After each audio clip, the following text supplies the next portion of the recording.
At exactly 2:45 a.m. on August 6, 1945, a group of planes took off from Northfield Airport on Tinian Island, which was under U.S. control in the Pacific Ocean. In this group was an American B-29 bomber later called Enola Gay. After 6 hours of calm summer flying, the plane reached its target above the Japanese city of Hiroshima. The plane dropped its load over the city, a nuclear bomb called Little Boy. It was powerful enough to turn Hiroshima into rubble, filled with the smell of death, destruction, and fear that spread from the Japanese city to the whole world. The crew of the Enola Gay and their companions could not fully understand what had happened. In just a few seconds, signs of life slowly disappeared under a huge column of gas, dust, and smoke, with a fiery red core that rose about 40,000 feet above the ground.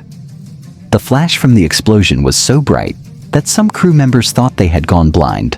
When they looked down, they saw fires burning all over the city. Years later, those who took part in the mission would write about their feelings at that bloody, destructive moment, describing them as mixed. One crew member, Atherley, suffered all his life from repeated panic attacks that left him unable to sleep, haunted by nightmares of women and children consumed by flames. Unlike Atherley, most of the American crew stayed loyal for nearly their whole lives to the official version of events, especially the mission's commander, pilot Paul Warfield Tibbets. In a documentary, he said he looked out the plane's window and saw the bomb leave behind a black mushroom-shaped cloud under which the city of Hiroshima was buried. At that moment, Tibbets said he turned the plane sharply and performed the escape maneuver he had been practicing for months. He did not think about the fate of the people on the ground, felt no guilt, and never regretted dropping the first atomic bomb in history. On the contrary, he spent 62 years defending the bombings of Hiroshima and Nagasaki, saying, "There is no morality in war." On the night of the Hiroshima attack, while the crew was preparing for the mission, Paul Tibbets went to the plane area and wrote his mother's name, Enola Gay, on the side of the most advanced U.S. bomber of the time, the B-29. A few days later, the Enola Gay joined the group of planes assigned to attack Nagasaki. The name became forever linked to World War II and the atomic bombings. Today, the aircraft is displayed at the Udvar-Hazy Center of the U.S. National Air and Space Museum in Virginia, with Enola Gay still painted on its side. When Tibbets was asked why he put his mother's name on the plane, he said his father, Paul Warfield Tibbets, had wanted him to become a doctor and had refused to support him when he left medical school to join a flight school. His mother, Enola Gay, was the one who encouraged him to follow his dream. He believed the plane would become famous for the atomic attack, and naming it after her was his way of honoring her. Paul Warfield Tibbets Jr. was born on February 23, 1915, in the state of Illinois, in the Midwestern United States. A few years later, the family moved to Miami, Florida, where Tibbets spent most of his childhood. In his 1978 memoir, Tibbets' Story, he wrote about how his early passion was medicine. He spent his summers at his grandfather's farm in Iowa, where he became fascinated with watching animals being born and treated. Strangely, he said that seeing blood at such a young age never bothered him. Later, he discovered that the excitement of medicine was nothing compared to the overwhelming feeling of flying in the air. At the age of 12, while working in a promotional campaign for a candy company, he sat in the front seat of a low-flying plane that dropped candy by parachute to the crowds below. Tibbets said he felt like a prince riding a magic carpet. The experience gave him a joy and thrill he had never felt before, and, more importantly, a feeling of superiority over other people. It was an early sign of his controversial personality. In 1937, Paul Tibbets left his studies and joined the U.S. Army Air Corps. He quickly showed exceptional flying skill, rising through ranks until he became commander of the 340th Bomb Squadron in the 97th Bomb Group in August 1942. Tibbets took part in bombing raids on German targets in France during World War II, leading 12 B-17 bombers and joining dozens of combat missions. This period prepared him to later fly the newest U.S. bombers, the B-29 Superfortresses. He spent 2 years training on the B-29, testing it in every way possible, until General Henry Hap Arnold, head of the U.S. Air Forces, called him the best pilot in the Air Corps. By August 1944, Tibbets was called to meet Colonel John Lansdale, head of security and intelligence for the Manhattan Project, the U.S. atomic bomb program. Also in the meeting were General Uzal Gerard Ent, head of the 2nd Air Force, Navy Captain William Deke Parsons, deputy director of the Los Alamos Laboratory, and American physicist Norman Ramsey, who would later win the 1989 Nobel Prize in Physics. Until 0 hour, Tibbets was the only one in his crew who knew the nature of the weapon to be used on Hiroshima. He had met 3 times with the head of the Manhattan Project, American physicist J. Robert Oppenheimer, known as the father of the atomic bomb. Physicist Norman Ramsey explained to him that the bomb would explode with a force equal to 20,000 tons of TNT. Even knowing it would kill huge numbers of civilians, he accepted the mission without hesitation. Tibbets, then only 29 years old, was thrilled by the authority given to him at such a young age. He chose the best crew for the mission, such as Bombardier Major Thomas Farabee and navigator Theodore Van Kirk. At the abandoned Wendover Air Base in Utah, the crew trained in flying maneuvers and bombing simulations under strict security measures. Tibbets said this period taught him to be a professional liar, since no one was supposed to know the true nature of the mission. For 10 months, he had to invent stories to tell his wife and family. The biggest challenge was modifying the B-29 so it could carry a massive 10,000-pound bomb. Tibbets worked on new ways to reduce the plane's weight to make it possible. On August 6, 1945, Tibbets climbed into the cockpit, surrounded by cameras recording the historic moment. He smiled and waved while the crew gathered for one last photo in front of the Enola Gay. They felt like stars at a Hollywood movie premiere. Tibbets had never felt so powerful. After takeoff, Tibbets told his crew the secret of the atomic bomb. One common story says he gave each man a cyanide capsule and was ordered to shoot anyone who refused to commit suicide if the mission failed, to ensure no one was captured. The entire bombing took 7 minutes. The bomb exploded 43 seconds after being dropped. Once Enola Gay was out of danger, the radio operator sent a victory message to U.S. authorities. It is said that President Harry Truman received it while returning from Europe, smiling at what he considered the greatest news in history. On the way back, Tibbets slept for a while, having been awake since the previous night. The crew sat in silence and shock until they reached Tinian Island, where they were welcomed as heroes. Soldiers drank, danced, and watched a movie. Some later admitted the celebration was a way to escape the horror of what they had seen.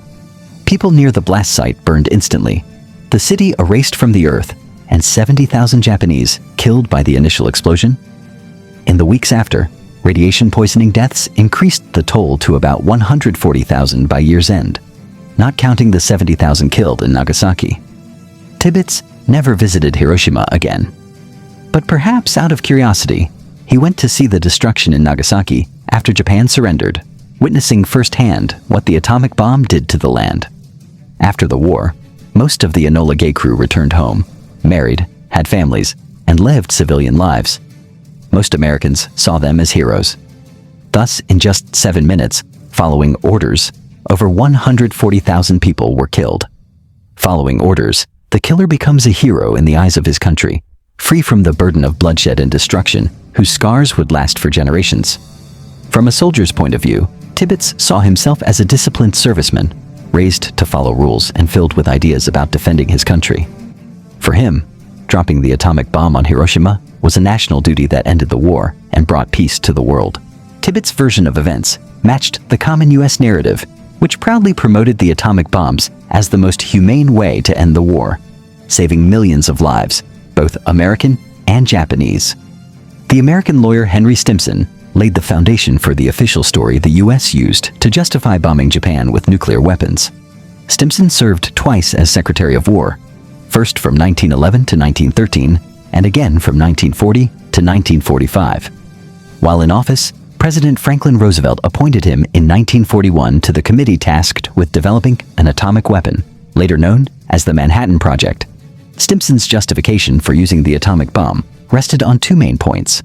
the lives saved by ending the war quickly and avoiding a land invasion of Japan, without considering the lives taken by the bombs themselves.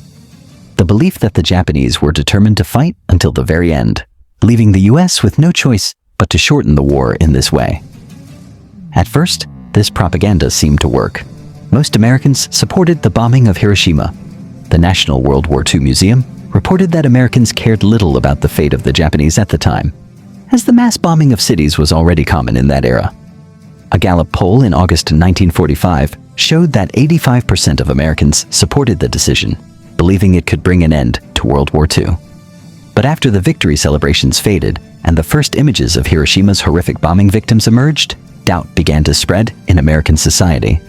Both soldiers and civilians realized what it meant for a single bomb to erase an entire city, and for humanity to possess a weapon capable of destroying civilization with the push of a button. Entering the atomic age sparked a cultural debate about the moral dilemma of owning and using nuclear weapons. Retired U.S. General Douglas MacArthur called the Hiroshima bomb Frankenstein's monster, referencing the famous 19th century horror novel by Mary Shelley. In that story, a young doctor in his small lab creates not a scientific achievement to help humanity, but a deformed and destructive monster. Shelley's 1818 novel imagined a future where science and technology dominate humans and ultimately destroy their humanity.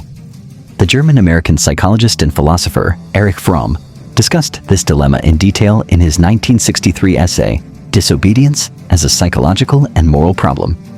He warned that as the world entered the atomic age, the minds of those in power remained stuck in the Stone Age, driven by primitive instincts such as hatred, greed, and the destructive desire for revenge. Fromm published his article at the height of the Cold War and warned that if humanity were ever to destroy itself in a nuclear war, the reason would be people blindly obeying orders from those in power, even when told to press the buttons of destruction.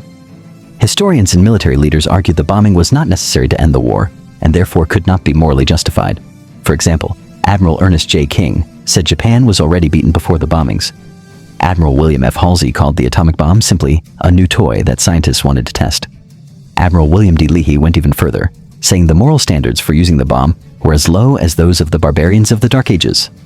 Archival evidence from both U.S. and Japanese records shows that President Truman and other U.S. policymakers knew Japan was willing to surrender before the bomb was dropped.